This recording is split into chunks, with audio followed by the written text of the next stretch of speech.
Before you came on board, we were just looking at what's happening in the country politically. I'm sure we're going to get to that some more, of course, listening to what Macharia SK had to say. SK Macharia yesterday, I hope you listened to him, but even if you didn't, you need not to worry. We'll be having some excerpts of those or of that particular clip, just to hear what he has to say about the political situation in the country. But let me just respond to some of the questions, or perhaps ask some of the questions and the feedback that we get this evening as we loop you in. I am watching from Nairobi. First, say hi to Honorable Neto Agostino and ask him if there is any process constitutionally that can take place if the president refuses to appoint or delays on appointing the IBC commission.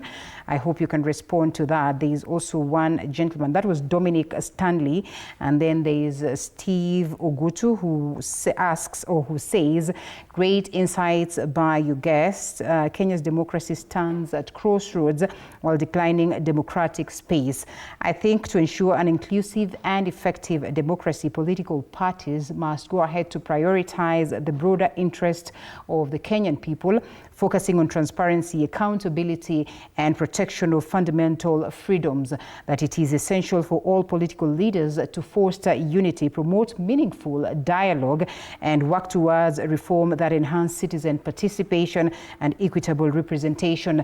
By doing so, we can strengthen our democratic institutions and as well create a political environment where governance truly serves the needs of all citizens. And of course, he goes ahead to say jambo today too, as well as Kiptuya. I see you also mobilized. Lots of people equally sending their greetings right here as they watch. Professor, I hope you mobilized. I hope you mobilize this evening. Let's get to hear what they have to say.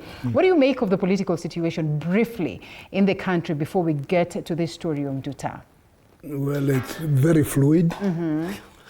Is there a time ever we've been in such a space, or this is unique?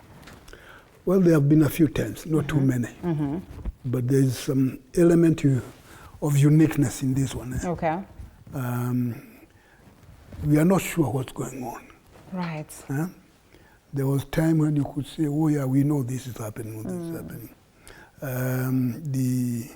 The last handshake has left people wondering how firm the shake was. Yes. Because it was peculiar. We have an economy, a country which is suffering economically in a very serious way. We have a country whose foreign policy is in doubt as to which way it is going. So things are not looking as good as they should be. We have a country that appears to have surrendered its sovereignty to some peculiar forces. So we keep on hearing, oh, this happened, oh, this happened. How come? And when you ask, you are told, oh, the IMF told us, or somebody else did this. Which in itself raises the question, since Kenya did not elect the IMF or the World Bank or Adanis, where are they coming in? Right. This kind of thing. A lot of question marks.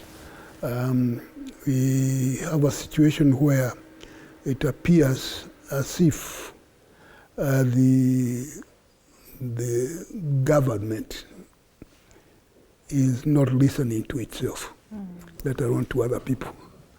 And so things appear to go wrong, and nobody can be pinned to say you are responsible for this. So that's why the situation looks rather disturbing. Right. Not to one person, but to many people. And this is across the board.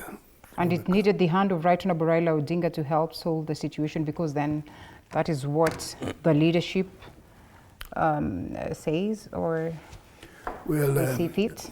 I don't think there was need for Raila Odinga to stabilize things. Let's put it this way. Raila is a politician. Ruto is a politician. There are two politicians in trouble, so they get together. So they are saving... They're saving each other.